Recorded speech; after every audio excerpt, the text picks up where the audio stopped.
Hello everyone, তো আজকে হচ্ছে ষষ্ঠী। তো আমাদের বাড়িতে ষষ্ঠী পূজা হচ্ছে।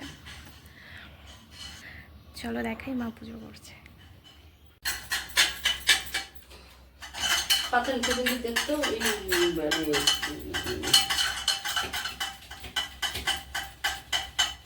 কুণ্ডলী মন্ত্রটা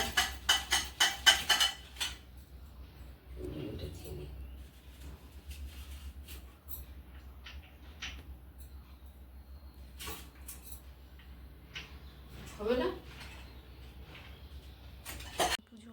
আমি এখানে বলছিলাম যে আমাদের এখনও পুজো হয়নি আর মা হাতে সুতো বেঁধে দেবে, ওটা আমার খুব ভালো লাগে। আর সাউন্ডটা খুব স্লো হয়ে গেছিলো।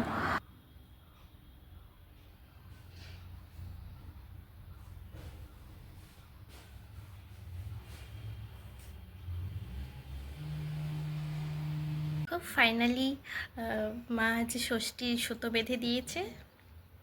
ষষ্ঠীর জল, ষষ্ঠীর দেখো দই আর হলুদের ফোঁটা দেয় আমাদের মধ্যে। তো দিয়েছে এই সুতোটা বাঁধার জন্য আমার খুব একটা বছর এটা মা ষষ্ঠীর আশীর্বাদ। খুব ভালো লাগে সুতোটা বাঁধতে। তো তোমরা কারা কারা এরকম ষষ্ঠী পুজো করো বাড়িতে আমাকে জানিও। তো এখানে দেখো কতগুলো কামরাঙার, এত সব সুন্দর দেখতে। রংটা দেখো, সব গাছ থেকে ভাই ওর একটা বন্ধু বা কারো বাড়ি থেকে পেরে নিয়ে এসছে। তো আমার জন্য পেরে নিয়ে এসছে, যেহেতু আমি ভালোবাসি। তো দেখো কতগুলো নিয়ে এসছে। তো আমি ভাবলাম এটা দিয়ে একটু রস করে খাবো। তো এটাকে আমি ছোট ছোট করে কেটে নিয়েছি ভালো মতো ধুয়ে। রস করে তোমরা কারা কারা কামরাঙ্গার রস খেয়েছো কমেন্টে জানিও। তো চলো দেখি, ট্রাই করি ফার্স্ট টাইম যে কেমন লাগে খেতে। দেখো এখানে আমার কামরাঙ্গার জুস হয়ে গেছে।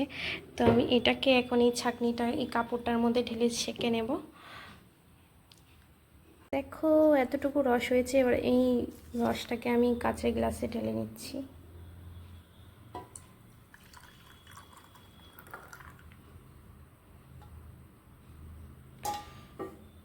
কি সুন্দর একটা কালার এসছে, গ্রিনি পেস্তা গ্রিন কালার, খুব সুন্দর।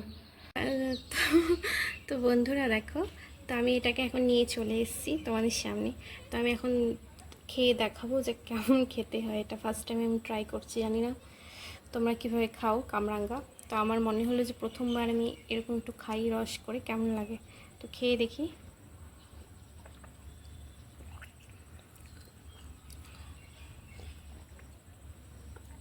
একটা কষ কষ একটা ভাব, এমনি যেরকম কামরাঙ্গা খেতে সেরকমই আছে, কিন্তু একটা কষ কষ একটা ভাব লাগছে, কষ্টা কষ্টা যেটাকে আমরা বলি, ওরকম লাগছে খেতে।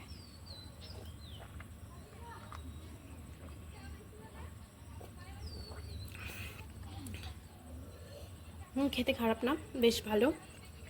তবে এটা শরীরের জন্য অনেক উপকারী। যারা এমনি কোনো কিছুর ফল বা বা গাজর, এটা সেটা অনেক কিছু আমাদের হেলথের জন্য ভালো, যেটা আমরা এমনি খেতে পারি না। তো সেটা এরকম রস করে খেলে অনেক ভালো কাজ দেয়। দেখো এখানে 3টা আমি কামরাঙ্গা রস করে খেয়েছি। এটা যদি শুধু শুধু এমনি কেটে খেতাম তাহলে হয়তো 3টা খেতে পারতাম না, একটা খেতাম। তো 3টা এখানে রস করেছি, দেখো কতটুকু হয়েছে, কিন্তু অনেক বেনিফিট এটার, খুব উপকারী। তো তোমরা ওইভাবে ট্রাই করো।